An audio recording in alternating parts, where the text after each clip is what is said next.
Hello everyone, welcome back to the channel. तो हम black book में विकास गुप्ता सर की हाइपरबोला चैप्टर के सिंगल करेक्ट एक्सरसाइज 1 के सॉल्यूशंस डिस्कस करेंगे।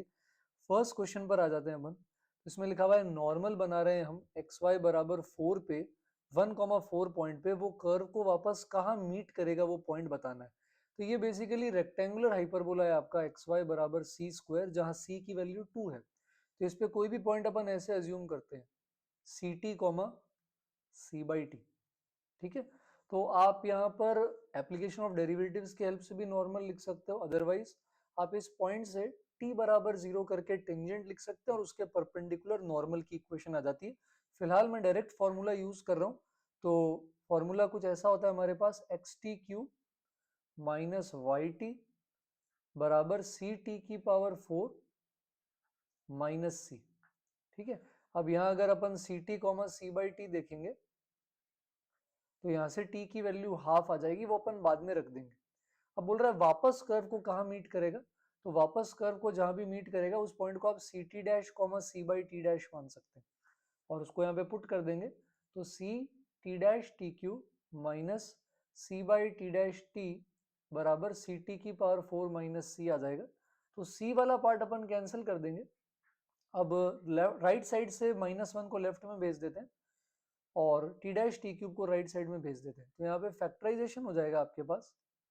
ठीक है, तो लेफ्ट साइड में आएगा टी डैश माइनस टी और राइट साइड में अगर टी क्यूब कॉमन ले लें तो T minus T dash. T और टी डैश अलग है तो T minus T dash cut कर देंगे माइनस कॉमन लेके। तो यहां से टी डैश की वैल्यू आ जाएगी -1/t क्यूब। ये यूनिवर्सल रिलेशन है। तो अब जैसे यहाँ पर अपना टी हाफ के बराबर था, तो अगर यहाँ हाफ डाल देंगे तो टी डैश -8 आ जाएगा और -8 को पैरामेट्रिक फॉर्म में रखने पे -16 -1/4 पॉइंट आएगा।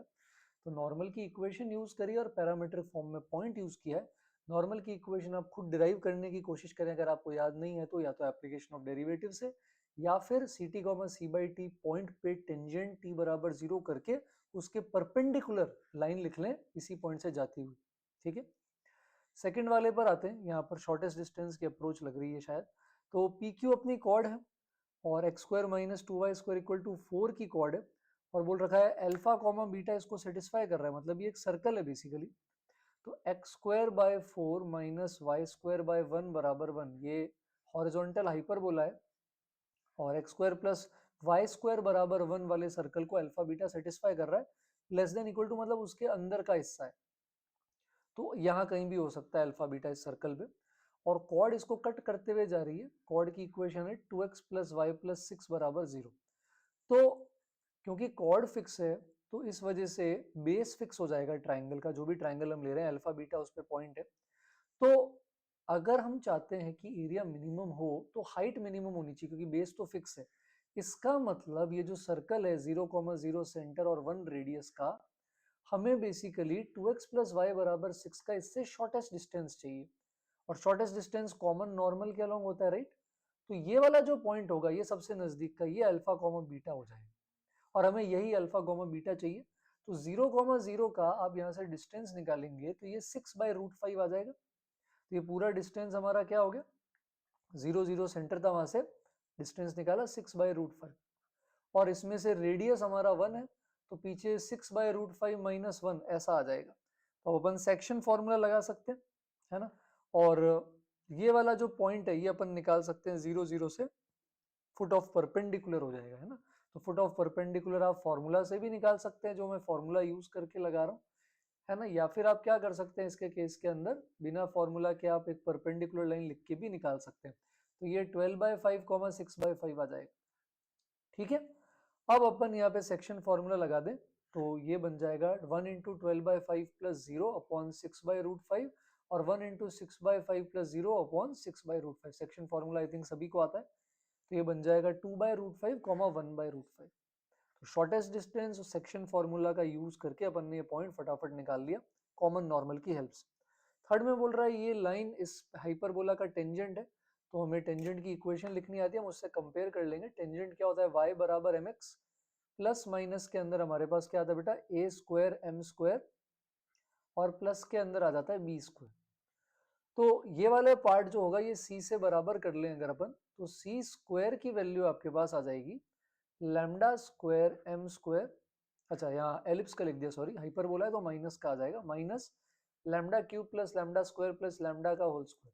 तो इसको अपन लेफ्ट साइड भेज के लैम्डा स्क्वायर से डिवाइड कर देते हैं, तो एम स्क्वायर की वैल्यू आ जाएगी हमारे पास सी स्क्वायर बाय लैम्डा स्क्वायर, और इस पार्ट को जब लैम्डा स्क्वायर से डिवाइड करेंगे तो ये बन जाएगा lambda square plus lambda plus 1 का होल स्क्वायर। अब अगर हमें इसकी मिनिमम वैल्यू चाहिए, तो क्योंकि सी स्क्वायर नेगेटिव तो होगा नहीं, तो सी स्क्वायर की मिनिमम वैल्यू अपन जीरो ले लेते हैं, तो ये वाला पार्ट तो स्मॉलेस्ट जीरो हो जाएगा, और इसकी स्मॉलेस्ट वैल्यू अगर हमें चाहिए तो ये बेसिकली लैम्डा प्लस हाफ का होल स्क्वायर प्लस 3/4 है। तो मिनिमम के लिए इस होल स्क्वायर का पार्ट जीरो कर दें तो 3/4 आएगा, 3/4 का अपन स्क्वायर कर देंगे तो एम स्क्वायर की मिनिमम वैल्यू 9/16 आ जाएगी। इसको आप 16 से मल्टीप्लाई कर सकते हैं तो 9 आंसर आ जाएगा। ठीक है, तो सिंपल लॉजिकल सवाल था। नेक्स्ट जो है वो बोल रहा है double ordinate P P dash asymptote को क्यू क्यू डैश पे कट कर रहा है, तो पी क्यू डैश बताओ। तो ये प्रॉपर्टी होती है, बी स्क्वायर के बराबर आंसर आता है। कैसे करना है डिराइव वो मैं बता देता हूँ। तो डबल ऑर्डिनेट एक वर्टिकल लाइन है, एक वर्टिकल कॉर्ड है एक्सिस के परपेंडिकुलर, और ये हमारे एसिम्टोट्स को कट कर रही है ना, तो डबल ऑर्डिनेट कुछ ऐसी होगी, पी पी डैश, और ये मीट कर रही है एक एसिम्टोट को क्यू पे, एक को क्यू डैश पे। तो स्टैंडर्ड नॉर्मल हाइपरबोला ले लेते हैं, जैसे कि X by A minus Y by B बराबर जीरो, एक एसिम्टोट ले लिया, और एक्स बाई ए और बी बाद में रख देंगे 2 और √3, ये जीरो। और डबल ऑर्डिनेट वर्टिकल लाइन है एक हमारे पास, है ना, तो आप मान सकते हो कि भाई a sec theta b tan theta ये वाली फॉर्म होगी ऊपर वाले के लिए, नीचे वाले का a sec theta minus b tan theta होगा। तो वर्टिकल लाइन को आप एक्स बराबर ए सेक थीटा मान सकते हैं बेटा, है ना। तो एक्स कोऑर्डिनेट तो ए सेक थीटा ही रहेगा आपके क्यू का भी, तो पी पॉइंट आपका a sec theta b tan theta है। इसी तरह पी डैश पॉइंट, ये तो पी था, पी डैश आपका a sec theta minus b tan theta हो जाएगा। तो ए सेक थीटा अगर पुट कर दें अपन यहाँ पे, तो आपका क्यू पॉइंट यहाँ से आ जाएगा a sec theta comma b sec theta, और दूसरा वाला जो आपका क्यू डैश होगा ये आ जाएगा a sec theta comma minus b sec theta. अब आप डिस्टेंस फॉर्मूला लगाएंगे तो पी क्यू आ जाएगा बी सेक माइनस 10, और ये आ जाएगा बी सेक प्लस 10। तो अब आप अगर बी सेक माइनस 10 को मल्टीप्लाई कर देंगे बी सेक प्लस 10 के साथ, तो सेक स्क्वायर माइनस 10 स्क्वायर 1 हो जाएगा, और बी स्क्वायर आंसर हो जाएगा, जो प्रॉपर्टी हम बोल रहे थे जिसका आंसर 3 है। फिफ्थ वाला क्वेश्चन भी आपका हाइपरबोला दे रखा है, कॉन्जुगेट हाइपरबोला की एसेंट्रिसिटी पूछिए, प्रॉपर्टी पर बेस्ड है। तो हाइपरबोला की ऐसी प्रॉपर्टी होती है कि दो फिक्स्ड पॉइंट अगर अपन ले उसके फोकस, तो हाइपरबोला पे किसी भी पॉइंट का दोनों फोकस से डिस्टेंसेस का डिफरेंस, यानी S1P माइनस S2P, ये हमेशा कांस्टेंट होता है और ट्रांसवर्स एक्सिस की लेंथ के बराबर होता है। तो यही चीज यहाँ भी हो रही है, एक फोकस यहाँ 1,2 हो जाएगा, दूसरा फोकस 5,5 हो गया, और 3 जो है ये ट्रांसवर्स एक्सिस की लेंथ होगी। ठीक है, और ये जो है दोनों फोकस के बीच का डिस्टेंस है, ये 2AE हो गया। तो 2AE आ जाएगा 5 के बराबर डिस्टेंस फॉर्मूला से, 2A 3 दे रखा है, तो डिवाइड कर देंगे तो E आ जाएगा 5/3। तो इस गिवन हाइपरबोला की फोकस पता चल गया, एसेंट्रिसिटी पता चल गई, A पता चल गया, पर आपको इसके कॉन्जुगेट हाइपरबोला की एसेंट्रिसिटी चाहिए। तो यहाँ भी एक प्रॉपर्टी होती है बेटा, अगर हाइपरबोला और कॉन्जुगेट हाइपरबोला है तो उनकी एसेंट्रिसिटी के रेसिप्रोकल का स्क्वायर ऐड करने पे 1 आता है। तो अपन यहाँ पे 5/3 रख देंगे, है ना, तो ये आ जाएगा 9/25 प्लस 1 बाय कॉन्जुगेट हाइपरबोला की एसेंट्रिसिटी का स्क्वायर बराबर 1। तो यहाँ से इसकी कॉन्जुगेट की एसेंट्रिसिटी 5/4 आ जाएगी, इसको आप 8 से क्या कर देंगे, मल्टीप्लाई कर देंगे। तो अगेन अच्छा सवाल था। नेक्स्ट वाले पर आते हैं अपन, क्वेश्चन नंबर 5 देखेंगे अपन। इसमें नॉर्मल लिखना हाइपरबोला का, तो इसकी भी वैसे स्लोप वाली फॉर्म होती है, इनकेस आपको नहीं पता तो अपन थीटा वाली फॉर्म यूज कर लेंगे। तो parametric form a sec theta b tan theta है। थीटा की फॉर्म में अपन क्या लिखते हैं, अपन लिखते हैं a x by sec theta plus b y by tan theta बराबर a square plus b square. ठीक है, अब बोल रहा है एक्स और वाई एक्सिस पे इंटरसेप्ट बराबर है, मतलब स्लोप -1 है बेसिकली, क्योंकि इंटरसेप्ट में आप एक बार वाई जीरो करेंगे तो 5 सेक थीटा बाई 2 आएगा, और एक बार एक्स जीरो करेंगे तो वहां पर 5 टेन थीटा आएगा। तो अगर अपन इनको बराबर कर लें तो यहाँ से साइन थीटा हाफ आ जाएगा। ठीक है, तो सेम स्लोप के दो नॉर्मल होते हैं, है ना, तो साइन थीटा हाफ है तो कॉस थीटा आपका प्लस माइनस √3/2 हो सकता है।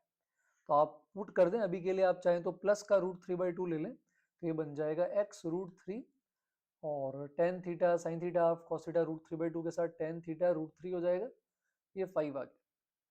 और पॉजिटिव एक्स और वाई इंटरसेप्ट थे, इसलिए मैंने फर्स्ट क्वाड्रेंट में लिया है कॉस और साइन पॉजिटिव। तो अब ये एलिप्स को टच कर रहा है ना, क्योंकि इसका स्लोप -1 है, तो एलिप्स में -1 स्लोप का क्या लिखते हैं अपन, टेंजेंट y बराबर mx plus minus a square m square plus b square, m -1 का यूज कर लिया, तो x प्लस वाई बराबर कुछ ऐसा आ रहा है हमारे पास।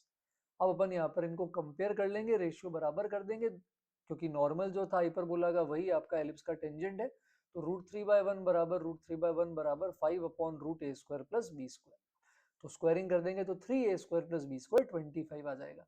तो यहाँ पर अपन -1 स्लोप का हाइपरबोला का नॉर्मल जिसके x y इंटरसेप्ट पॉजिटिव है ना, और बराबर थे, उनको अपन ने यहाँ पर क्या कर दिया, एलिप्स के टेंजेंट को में कन्वर्ट कर दिया।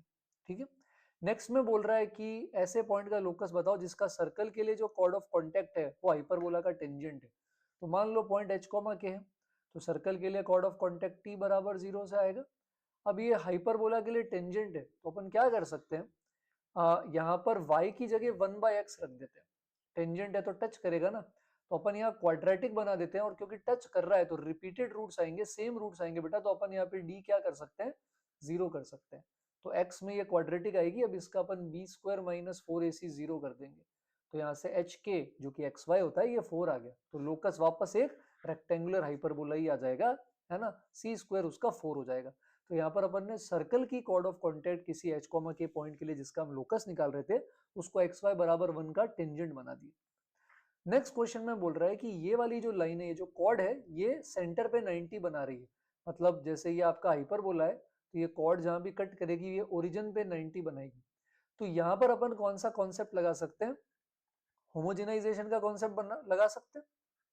ठीक है, तो क्योंकि होमोजेनाइजेशन में क्या होता है, कभी भी किसी कर्व को कोई लाइन कट कर रही है तो ओरिजिन से पॉइंट ऑफ इंटरसेक्शन को ज्वाइन करने वाली पेयर ऑफ लाइंस की इक्वेशन मिलती है होमोजेनाइजेशन से। तो हम ये दोनों लाइंस की पहले इक्वेशन निकालते हैं जो सेंटर को इन लाइन के और हाइपरबोला के इंटरसेक्शन पॉइंट से ज्वाइन कर रही है। तो होमोजेनाइजेशन करने के लिए पहले p से क्या कर देंगे, डिवाइड, तो यहाँ 1 आ जाएगा। अब क्योंकि x² की डिग्री ऑलरेडी 2 है बेटा, तो इसको नहीं छेड़ेंगे, y² की डिग्री 2 है, 1 की डिग्री 0 है, तो उसको अपन 2 बार मल्टीप्लाई कर देंगे 1 से, यानी x cos alpha plus y sin alpha by p का होल स्क्वायर आ जाएगा। अब आप स्क्वायरिंग करके एक तरफ ले जाएंगे, तो p² by 16 minus cos square alpha, ये तो आ जाएगा x² के साथ, है ना, और फिर आपके पास साथ में p² बाय 18 आ जाएगा, और साथ में साइन स्क्वायर अल्फा भी आ जाएगा हमारे पास। ठीक है, y² के साथ, और 2xy cos alpha sin alpha ये वाला टर्म भी आएगा। तो अपन ने यहाँ पर सबसे पहले क्या कर दिया, इसके केस के अंदर हाइपरबोला को इस लाइन की इक्वेशन से होमोजेनाइज कर दिया। अब यहाँ पर अपन ने एक प्रॉपर्टी पढ़ी है, और प्रॉपर्टी क्या पढ़ी है अपन ने, प्रॉपर्टी ये पढ़ी है कि अगर 90 डिग्री एंगल बनता है पेयर ऑफ लाइंस के बीच में, तो x² y² के कोफिशिएंट का सम 0 होता है, a प्लस b 0 होता है, इसलिए p² by 16 minus cos square alpha minus p² by 18 minus sine square alpha, इसका सम अपन 0 कर देंगे। तो यहां से p² की अपन क्या कर सकते हैं, वैल्यू निकाल सकते हैं। तो यहां से अपने पास p² की वैल्यू आ जाएगी, p² की वैल्यू आई थिंक 16 इंटू 18/2 आ जाएगी, तो p12 हो जाएगा। मतलब इस लाइन की इक्वेशन हो गई x cos theta plus y sin theta बराबर 12, और x cos theta plus y sin theta बराबर 12 पैरामेट्रिक फॉर्म में x² प्लस y² बराबर 12² इस सर्कल के टेंजेंट की इक्वेशन। तो डायमीटर चाहिए हमें इस सर्कल का, तो 12 रेडियस है तो डायमीटर 24 होगा, d/4 6 हो जाएगा। तो होमोजेनाइजेशन और सर्कल के टेंजेंट की इक्वेशन यहाँ पर काम आ गई। फाइनली लास्ट क्वेश्चन पर आते हैं अपने इस वीडियो के अंदर। तो अगर आपको विकास गुप्ता के सॉल्यूशंस में मजा आ रहा है और आप भी साथ साथ सॉल्व कर रहे हैं मेरे, तो आप जरूर चैनल को सब्सक्राइब करें, आपके फ्रेंड्स के साथ भी शेयर कर सकते हैं जो लोग एडवांस की साथ साथ तैयारी कर रहे हैं, क्योंकि उसमें काम आएगी विकास गुप्ता वाली बुक। और चैप्टर का सजेशन आप दे सकते हैं, जैसे लास्ट वीडियो पे सीक्वेंस एंड सीरीज का आया था, तो वो हम बहुत जल्दी शुरू करेंगे। तो सब्सक्राइब करें, शेयर करें, कमेंट करें, और आज के लास्ट क्वेश्चन पर आ जाते हैं। तो रेक्टेंगुलर हाइपरबोला पे बोल रहा है टेंजेंट नॉर्मल लिखा है, जो एक्स एक्सिस पे a1 a2 इंटरसेप्ट काट रहा है, y पे b1 b2, तो इसकी वैल्यू क्या होगी। तो कोई भी सिंपल आप मान लो x² माइनस y² बराबर a² या xy बराबर c² भी चलेगा। तो इस पे a sec theta a tan theta होता है, तो यहाँ पर टेंजेंट क्या लिखते हैं अपन, टेंजेंट लिखते थे x sec theta by a minus y tan theta by b बराबर 1। अब यहाँ ए बी दोनों ए ही होंगे, तो ये टेंजेंट आ जाएगा। इसी तरह नॉर्मल में a x by sec theta plus b y by tan theta बराबर a² प्लस b², बस ए और बी दोनों में ए ही रखना है। तो एक्स एक्सिस को कहां पर कट करेगा टेंजेंट और नॉर्मल, y0 करें, तो a1 आ जाएगा आपके पास a बाय सेक थीटा और a2 आ जाएगा अगर अपन कट करेंगे तो I think 2a sec theta. इसी तरह y एक्सिस के लिए अगर अपन कट करेंगे तो x को 0 करेंगे तो y आ जाएगा b1 minus a by tan theta. Intercept बोला है तो विद साइन लेंगे बेटा, और दूसरा वाला आ जाएगा 2a टेन थीटा। तो अब अगर आप मल्टीप्लाई करके ऐड करेंगे इन दोनों को तो ये बन जाएगा 2a स्क्वायर और दूसरा माइनस 2a स्क्वायर और सम 0 आ जाएगा। तो जल्दी अपन एक और नए चैप्टर के साथ मिलेंगे, तब तक के लिए थैंक यू एवरीवन।